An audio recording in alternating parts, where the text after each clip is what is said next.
So what we're going to talk about today is why it's not your fault if you're gaining weight in your late 30s, 40s and 50s. What's changing in your body. So I'm going to talk about your hormones, your muscle, your metabolism. And then I'm going to talk about why gut's so important. This is the future, your gut microbiome, hugely. And then we'll talk about food, sleep, stress. There's a lot more around that nowadays. And actually, these are things that can make it harder. And then what actually helps. So what you can plan, what can be easy to do. It's easy for me to tell you what to do, but actually, if you're not feeling great, the motivation isn't always there. And then just ask me any questions you like at the end, because I always prefer that really to just standing here, to sitting here talking to you all. Okay, so let's start. So actually, weight gain, you're not imagining it at all. Has to be said. 31% of women in England are currently living with obesity, and that's grown massively since the 1980s. And the average BMI for women in the UK, in Great Britain, right now is 27.8. So whereas in the 70s and 80s, it would have been down around 23. And the average weight gain, so most women through their menopause will gain at least half a stone. Some will gain more than that, some will gain less, but the average per year is around 0.7 kilos, which is around a pound a year as you go through your 40s and 50s. And then the big problem is we won't notice, it creeps on us slowly, but suddenly skirts get tighter, and that tends to be between the ages of 45 to 55, but not always. It might be earlier and it might be later as well. Now, I want to say straight away, it's not your willpower giving up on you, it is your hormones and what's going on with your body at the moment. So the other thing is, and you read it a lot, people say you just need to eat less and move more. That doesn't work that well. There is a bit where you can eat less, but actually your hormones, so our falling estrogen levels, as that changes, and then that changes how we store our fat. So when we're younger and we've got lots of estrogen going around, we store our fat around our bottoms and our thighs. As we get older and we lose that estrogen, we become more shaped like men. So we gain weight around the middle. And that's the big problem. So because we gain that weight around the middle, we get more visceral fat. Now, visceral fat is the fat that sits around your organs.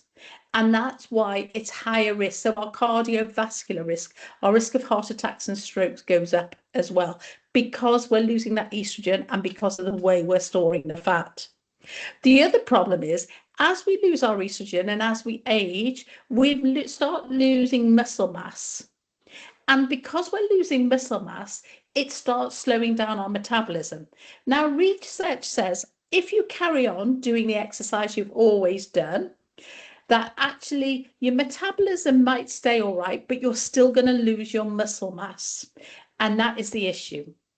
At the same time, these are all interlinked in weird sort of ways, because a lot of it is around losing your estrogen as you get older, but also progesterone has an effect as well, a loss of progesterone. So your gut microbiome, that starts changing too. And what happens when we're in menopause and perimenopause, our gut microbiome becomes less complicated. So we have fewer of the bacteria. Because we have fewer of the bacteria, it does affect our hunger and our hormones. So our estrobiome changes as well, which is really important in how we metabolize estrogen. And then we add to that our everyday life stresses. So sleep and stress, they don't only change how much you eat, but also what you eat.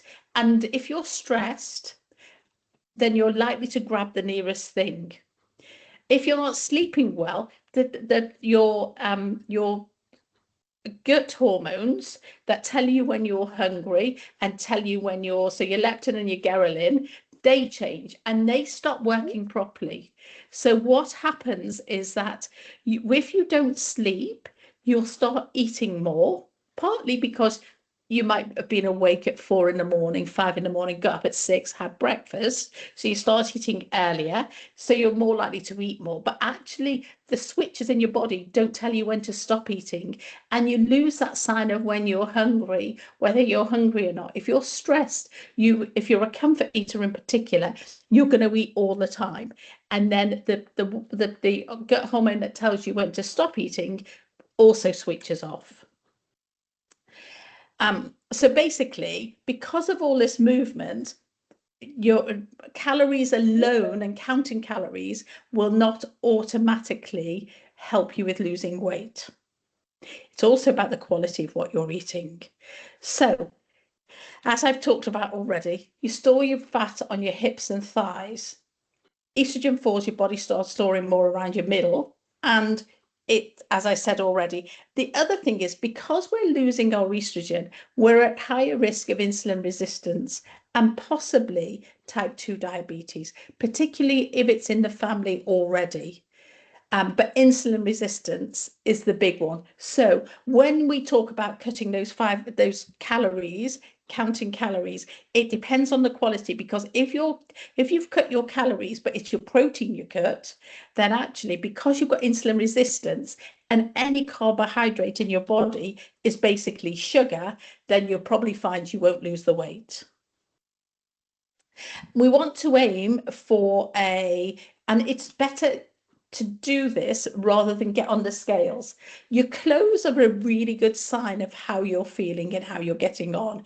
And I was talking to someone the other day who said, I've always been a size 12. I wanted to stay a size 12. So I was determined to work at that. So the minute I started feeling that my clothes were getting tighter, then I worked on it, and I trained more, did a bit more cardiovascular work, but also lifted more weight, up my protein, up my water, and it kept me at that size. So we want to aim for a weight measurement of about 31.5 inches or 80 centimeters. And, but actually it varies. It depends on your shape anyway. That's the big thing. So when you lose your muscle, it changes your appetite as well. So you start losing muscle, and which happens to everybody. So therefore your metabolism starts slowing down, and muscle burns a lot more calories than fat. And I don't know if you remember when you were younger, and maybe it's just me, but actually women get worried that when they start building muscle, that actually they weigh more than when they hadn't had the muscle. But actually the muscle tone tones you up, and it does weigh more than fat, but it also will burn more calories than fat. And so even when you're resting, if you've got enough muscle mass, it will still help burn calories. Our bodies are desperate for protein as well. And what it's trying to do is rebuild, because muscle and protein go together. So hunger, especially for protein, can increase substantially. The good thing about protein is actually what it also does, it keeps us fuller for longer, helps keep us fuller for longer. But what also happens, because you've lost your muscle and your appetite's changed and you're craving food and your brain doesn't necessarily recognize, I might say to you, your body's craving protein, but your body might not feel like that. And so everything gets eaten along with maybe a bit of extra protein, but not always. And it might be that you end up eating the toast. I had someone I saw this morning who's perimenopausal, and she has one slice of white toast on her way to work because she's stressed and she has to get out. She's got an hour's drive to get to work, and actually then she gets cravings later on. So it's really hard, and it's doing a routine, and it's thinking about your commitment to what you want to do and how you feel. And I'm not saying that to be hard on everybody about it. I don't want you to give yourself a really hard time about it. So what about your gut microbiome? So we have trillions upon billions of bacteria living in our gut. And they do a lot more than just helping in our digesting our food. So they produce substances that actually talk directly to your brain, your muscles, and your fat cells. So we almost call we call our gut our second brain.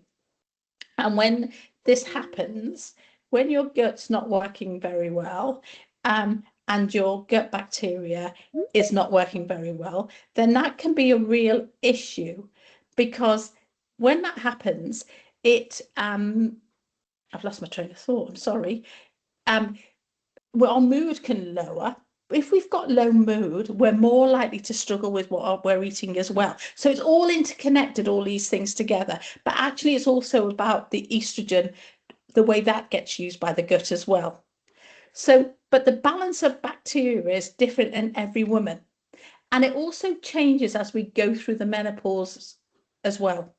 But actually, I mean, I went to a conference where they were talking about the gut microbiome, and it's one of the biggest research areas in women's health right now.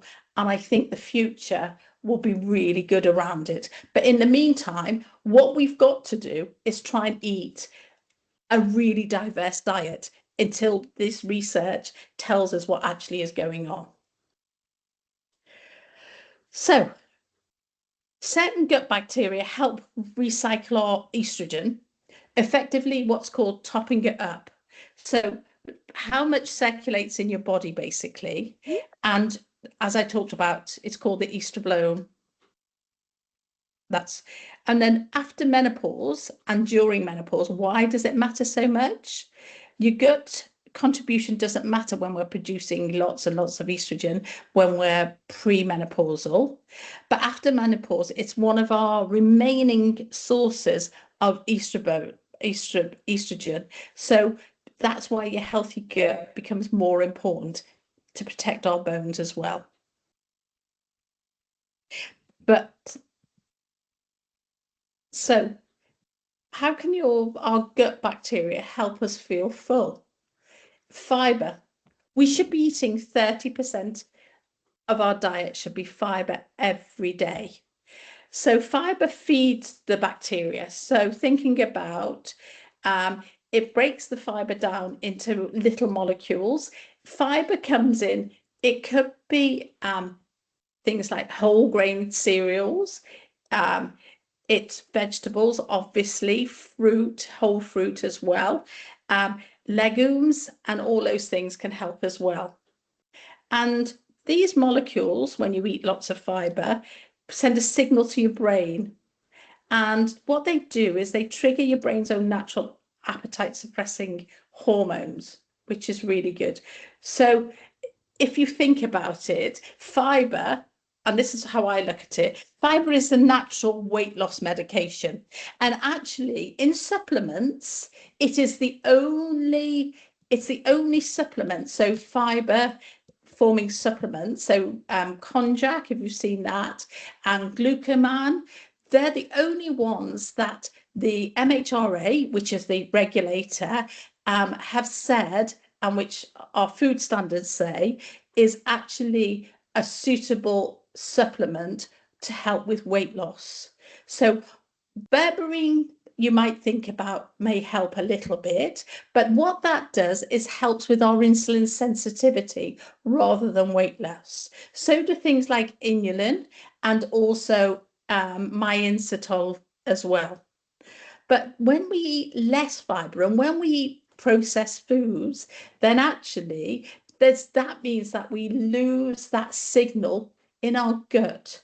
And so we stay hungrier for longer and we get hungrier quickly as well as your gut and your bowels becoming lazy. So when we think about what food can make the biggest difference, we're thinking about don't be and it's easy to do when you're really stressed and you've got no energy and you don't feel great and you're feeling really down and fed up with yourself and the weight's going on and you're not sleeping great and you're really stressed, and the first thing you grab is some highly processed packaged food. Thinking of ready meals, packet snacks, cereal bars, high protein bars, all those things. They're often full of sugar. They've got lots of additives in them. And my rule of thumb, and we all get stressed and we all at times want to eat something you just grab. Have a look at the back of it. Spend 2 minutes. There is an app called Yuka or Eula. I think it's Yuka, Yuka, which will tell you whether it's any good in there. But you don't need to do that. Have a look in the back. And if it's got food you recognize in your kitchen, by all means buy it. If it's got a load of weird things that you think, God, I don't even know what that is, don't buy it. Put it back on the shelf. And that's my big rule of thumb. And I live by that myself. In a lot of trials, what they found was people who eat ready meal, not these highly processed foods. So I know that we're talking a lot about ultra processed foods generally nowadays, and you can go, oh, it's easy for them to say with all their money and all their life and their, they eat in an ideal world. Actually, we do eat an extra about 300 to 500 calories a day if we eat highly processed foods. So that's why I say, if you're going to buy something, if you're going to buy sandwiches at lunchtime, because that's the one where we all do it, try and make it certain it's got wholemeal bread.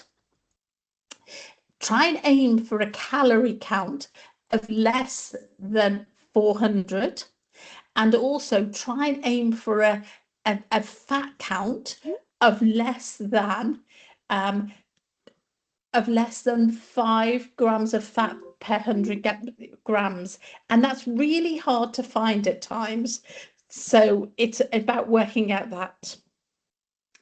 And it's the other thing to say about the ultra processed foods is about the way they're designed and that they're there to make you feel hungrier, so you buy more of it.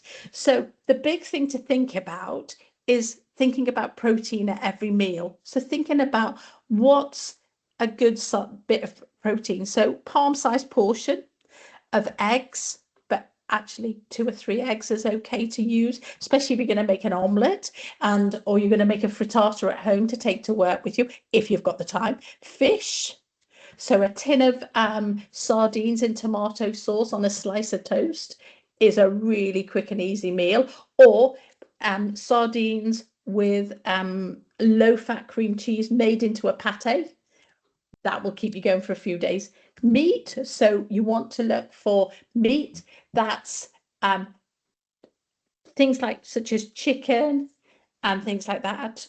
Tofu, although I don't like tofu personally because I find it tasteless, but that also yogurt. So you could mix if you're going to do sardines and make a sandwich with sardines and make a pate or mackerel, smoked mackerel, then you could use yogurt or quark, Quark, because that's got no fat in it at all. And then beans as well. Beans are brilliant for protein. So add a tin of beans, cannelloni beans, chickpeas, if you can get your kids to eat it, broad beans, any of them have got plenty of protein in them.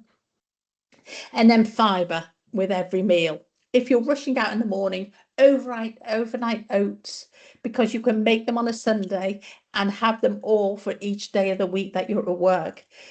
Vegetables, obviously, beans, oats, fruits, nuts, handful of nuts every day. So think about Brazil nuts, walnuts, hazelnuts as well. Try and avoid the salted ones because they're really moreish, and one lot won't keep you going. And also loads of variety. So nowadays we talk about 30 plant foods. In that is your vegetables, your fruit, your beans, your lentils, but also things like all the herbs you use as well. Adding some herbs to your food, it gives you a half point in in plant foods. So if you add 5 or 6 different herbs in your food, then you've got 2.5, 3 lots of plant foods already. And then simple real food meals. And it doesn't matter. And also using frozen vegetables are a really good way if you're cooking of an evening, is just throw in peas, just throw in some mixed peppers, because they are I use them a lot myself, and they're really cheap and cheerful at the in the supermarket. The other thing is you need to think of it as 80-20 split. So if if you can be, say, Monday to Friday, really work hard at it, be really organized, then Saturday and Sunday, let rip and have a good time. Because actually, if we try and do what everyone tells us and what's on social media all the time, then we're going to really struggle, because we end up giving ourselves a really hard time about it. And that's not the way to be, I have to say. If you give yourself a hard time, you're going to fail. And if you do it too strict, you're going to fail as well. And not every diet is right for everyone, and that's the big thing. So for some women, cutting out carbohydrates will really work. For others, it won't. And it also depends on your menopausal symptoms as well, around what you feel like eating too. So sleep and stress, I think these are huge problems, and the society we live in, the hard time we give ourselves, how hard we work, knowing we're going to be working for a long time, can really add up to everything. And sometimes life just feels unrelenting, I'd say. So when you sleep poorly, and half of women in perimenopause and most women in menopause will struggle with sleep.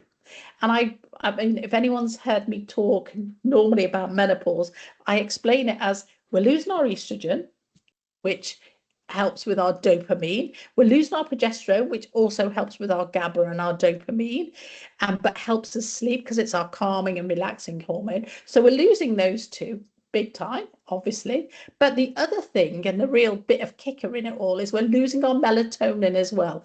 And melatonin gives us our circadian rhythms. So that really has a knock-on effect. And that's why I don't want anyone giving themselves a hard time, because they're not sleeping well, so their eating has gone up the creek a little bit. And it does increase our hunger the next day. There's loads of research around it, around how it does increase our hunger the following day. But also, because we're losing our hormones and we've lost our progesterone, because it's the calming and relaxing hormone, our bodies find it much harder to switch off when we're stressed, or the stress response. So if an evening, get home from work, or sort out the kids, or any of those things, or whatever you've been doing that's just been a bit stressful, it's much harder in perimenopause and menopause to actually really relax and calm down and get into a better frame of mind and get rid of that stress. And then as our stress hormones are increased, so our belly fat is likely to increase as well. We end up storing more fat around our middle, and it is a real issue. And if you ever wake in the middle of the night, or you ever feel in the middle of the day a gnawing feeling in the middle of your tummy, that is a sure sign that you're feeling really stressed, and that you need to, you want to, your body's telling you that you're really stressed.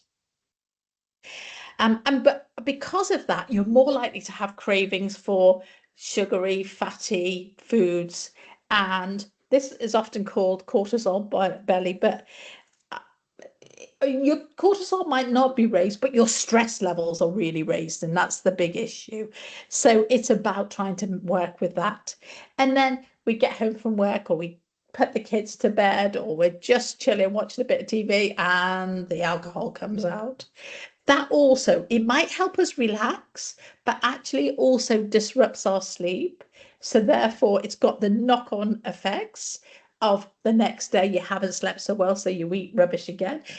All of this has a big knock-on effect to our gut microbiome, our gut bacteria as well, and our gut microbiome. So eating all that sugary, fatty food is making our gut microbiome less complicated, so therefore we're feeling more hungry. But alcohol also has knock-on effects, and the Liver Society suggests that we should have 3 alcohol-free nights a week, and it can really help. And the other thing, when you do have alcohol-free nights, try and have them on 3 separate nights if you can.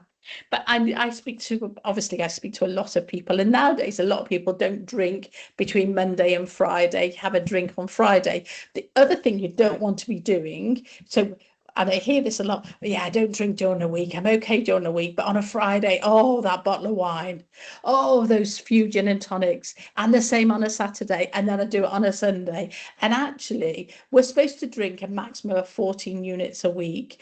That all adds up. So a 1 bottle of wine adds up to 9.6 units of alcohol. So if you're having 2 or 3 of them, you've absolutely battered it, and your gut microbiome will be in a mess, and your sleep will be in a mess. So even though it's only 3 nights, it's worth thinking about that.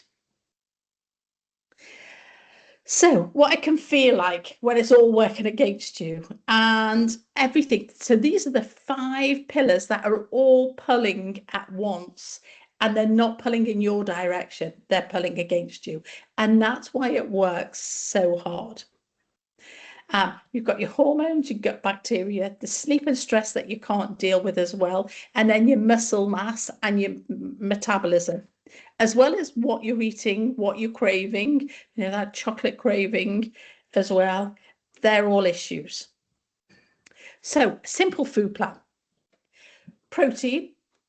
Aim for protein with every meal. So it might be that you have cereal for breakfast, plop, plop a spoonful of Greek yogurt on top, sprinkle some nuts or seeds on top of that as well, because you're getting your omega-3s from your seeds as well, or overnight oats made with Greek yogurt.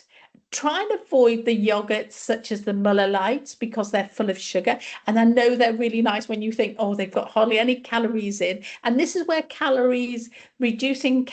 it's about where reducing calories doesn't always work, because if you're eating loads of sugar and say Muller Lights is your go-to yogurt because it tastes great, and I have to say I do like them when I fancy a bit of sweetness, actually it's really hard. You could flavor your own Greek yogurt, plain Greek yogurt. You can buy vanilla Greek yogurt now, actually. So that can really help, because that will keep you fuller for longer. So if you have some protein at breakfast, that will keep you going probably till lunchtime. And we want to try and have those gaps between what we eat and what we want to get naturally hungry, because it takes down our insulin levels. If we can take down our insulin levels, then that can help with our insulin resistance as well. Then fiber, trying to build up to 30 grams of fiber a day from lots of different, and I've talked about 30 different plant foods weekly, and we've talked about fruit, veg, beans, oats and nuts with all that, but not salted nuts. And try and swap and eat less packaged food. Easier said than done at times, especially for the lunchtime sandwich. Get some fruit in the pot rather than a bag of crisps, and I'm the world's worst at this. I'll always have the crisps that come with the sandwich in the meal deal, and the meal deal's there to do us over, really, I always think. So swap one processed snack or ready meal a day for something homemade, even if it's something simple. And it's easy to talk about, but it's harder to do. And then your 3 alcohol-free days a week, because it will really help with your sleep and your gut and your energy levels.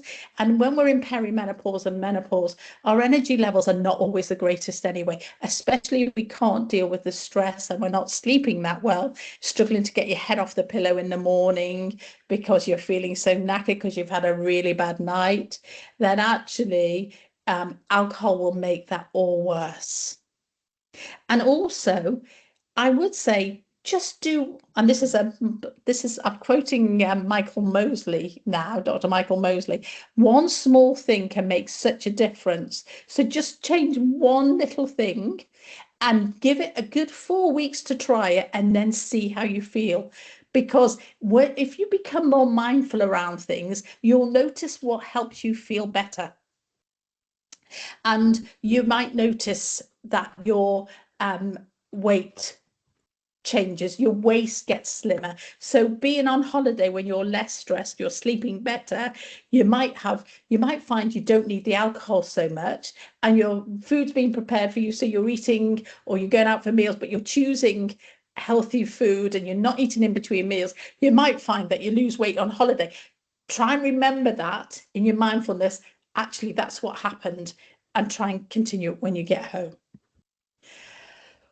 The other thing, and there's lots of research that's come out in the last couple of weeks around this, that the biggest thing you can do, and you'll find that you're old, going to your classes, didn't work, doing your step classes, or I haven't been to do any of those classes for years, actually. The biggest thing you can do is getting strong. Strength resistance training really builds the muscle back, and it helps our body burn more calories at rest. And it also helps our shape hugely. So it brings us in. It reduces belly fat, especially. And then, as I said, muscle weighs more than fat. So your scales might go down. So ignore your scales. Absolutely ignore your scales. Go by your waist measurement. BMI means nothing. It also protects your bones. So you're doing more than just walking. So walking's brilliant as well. Getting in, they reckon around 5,000 to 7,000 steps is enough to help with weight loss. But actually, doing weightlifting will really help your bones. So it will protect you from osteoporosis. And actually, you don't need a gym membership to do this. You can start at home. You can use your own body weight. You can buy some bands. But 2 or 3 sessions a week is plenty. Start slowly and build up. And like dumbbells as well. So I would, if you're going to buy yourself dumbbells, and you can buy them on Amazon quite cheap, do go up to the highest ones you can. But things like squats, wall sits, wall push-ups, and carrying your shopping bags, they're all a really good start. So you don't have to pay out anything to do it. And then looking after your gut bacteria, which I've already talked about. I'm repeating myself now a bit. So eating a wide variety of plants. I've gone here 20 to 30 different plant foods a week. And there isn't a single superfood as such. And I know everyone goes, oh, blueberries and avocado. Avocados are great if you like it, because it's good fats and your olive oil to cook with all of that. Add fermented foods. They'll help with your gut bacteria. So yogurt, kefir, and other fermented foods. But actually, things like, when you think about fermented foods, we go, oh, kefir and all of that. But piccalilli, they're fermented foods, and you can get pickled cabbage and things like that. They're sort of fermented foods as well. So they're cheaper than going to buy you. I think I looked at kefir the other day, one of those good gut things, and it was about £7 for a pot of it, and it went off after 2 weeks. And I thought, oh, that's not worth the money. Consider a good probiotic, and you need to be really specific about the strains of this. And some are specifically designed to support women through menopause. So lactobacillus and bifidum bacteria are the best, because they've been so well researched, and they've been around for a long time. And then we have to be patient around this, because it is really exciting and it is developing, and I think it's coming sooner rather than later. And I think as time goes on, I remember when I first learned properly about gut bacteria back in about 2014, 2015. I remember we were doing research around it, around depression then, and there was quite a big study done that showed that actually our gut bacteria had a huge impact on low mood and improving mood. So I think the menopause and the weight stuff will come with time. And also remember, food supplements are there to support a varied diet, not to replace it. So what about HRT? Can it help? For some women it will, for others it isn't. It can help slow our muscle loss, but it may help your body hold on to a healthy fat distribution. Having progesterone as part of that, especially the micronized progesterone, can help with sleep and mood. And also estrogen can help with mood, because that makes everything better. It might make your energy levels better as well. It can also help with how your body handles sugar, but it's not for everyone. It's not a cure-all. It's not a panacea. And for some women, they might gain weight on HRT. And for others, I've got women who've lost 2 stone going on HRT. I've got others that have gained half a stone or a stone and got really fed up of it and come off it because it's had such an effect on them. It isn't a licensed weight loss treatment, and it does work best along looking after what your diet as well. And then what about weight loss injections? I know we see a lot of women who are on GLP-1s nowadays, and it's a really important conversation to have. And it's so sad that the price of them is so prohibitive for a lot of women, and even women who've got things like polycystic ovaries, as we called it, but we now call it PMOS, polyendocrine metabolic ovarian syndrome. We can't, I wrote to a GP about 4 weeks ago to ask them, would they consider this girl who's got a BMI well over 40, who we've trying to lose weight with her, trying to help her, but she's changed her diet, but because she's got so much insulin resistance, she cannot lose the weight and they won't consider it for her. So it's really hard at the moment. So we're talking about Ozempic, Mounjaro, or Wegovy, and they can definitely work. And women on them lose a similar amount of weight to what men do. And actually, there is some research to show that you will lose more weight if you're on HRT at the same time as. And they work with your body, not against it. So what they do is they copy our natural gut hormones that helps you feel full. So similar to how fiber works, and that's why I say fiber is the only, so glucoman, and I was looking it up the other day, because if there's one thing that I'd love to bring out is some weight loss supplement that would help women properly, and that's the only one that is nice to be able to say, yes, that's going to help with weight loss, is the fiber. They're not a quick fix on their own, and that is the big thing, because the way they work, yes, you're going to reduce your appetite, but actually you might well lose your muscle mass as well. And you might get hair loss with them as well. So therefore, what you need to be doing is eating lots of protein, lots of leafy green veg, making certain that you're taking vitamin D and your B vitamins as well. That's really important. And you need to do strength work as well. So because you lose that muscle tone, and when I'm out and about, I see a lot of people now with a lot of saggy skin who are really slim, but they've obviously been on the weight loss medication, and it's ended up with lots of saggy skin because they've lost that muscle tone as well. You don't want to go on high doses, and you don't want to lose lots of weight really quickly either. Because that's another big issue. And you're doing your strength training to not lose your muscle.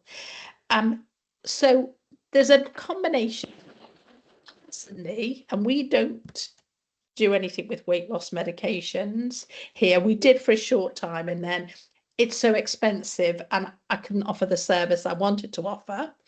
Is if you've got Mounjaro, so that activates your hunger hormone, but also it works, it reduces your appetite and your calorie intake, obviously, but it also improves our glucose regulation. So if you're insulin resistant and you're menopausal, that works quite well. Okay, and it produces an average weight loss of 15% at 5 milligrams. 19.5% at 10 and 20.9% at 15. But it takes up to 72 weeks to actually lose all the weight. Now, what you want to do and what is ideal is to start off, you always will start off low, but stay low for as long as you can. At the same time, make the changes to your appetite as well, to your diet as well. So still try and do that, what I've talked about here before about weight loss and managing, say, protein, fiber, all those things, but you'll just eat a smaller amount. Now, Wegovy only works, well, only I say, it just works by activating your GLP-1. So it reduces your hunger, reduces hunger and increases your feeling of fullness, which is what Mounjaro does as well. But it doesn't help on improving your sugar regulation, your insulin regulation, and all of that. So there is that. And then we've got something that you can buy over the counter called Orlistat, which has been around for a long time. And what that does is reduces the absorption of dietary fat. So that's an oral tablet. And you don't lose that much on that at all, actually. The other thing I want to say to them, having done it, we did do weight loss for a while, and what they don't do, so you might see on Instagram or TikTok, I'm not on TikTok, so I don't see it. Actually, but what you might see is people going from being really fat to suddenly super slim, and they've got washboard stomachs or they look super slim. What I've found, and this is a bit anecdotal, is yes, you'll lose all the weight, but you won't lose your body shape. That's the big thing. If you've always had a bit of a tummy, you'll keep a bit of a tummy, much smaller tummy, but you'll still keep that shape. If you lose weight too quickly, you really do end up looking gaunt. So it's really important to remember that. Stay on the low dose for as long as you can. And if you make the dietary changes as well, then actually you'll be able to keep that weight, lose that weight with the lowest doses. But the other thing to say is if you're really stressed, really stressed, then actually that can really blunt how well they work. And again, so it's working on the whole thing. So they're not a magic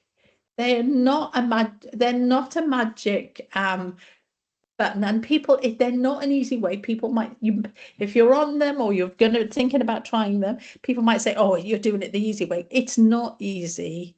It's not an easy way, because again, if your sleep is poor and you are stressed, then actually that will have a massive effect, and you won't lose as much weight as you think you're going to.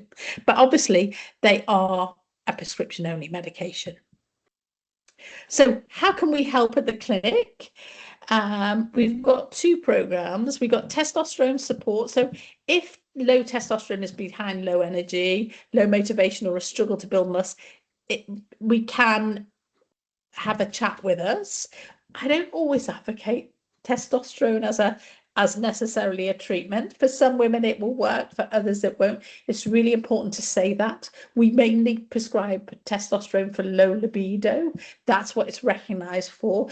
But we anecdotally, again, so in talking to women, and we see a lot of women, it does help with other things. Again, I've had a lady who was on a HRT, too brutal long, but couldn't lose her weight, went on testosterone, lost 2 stone.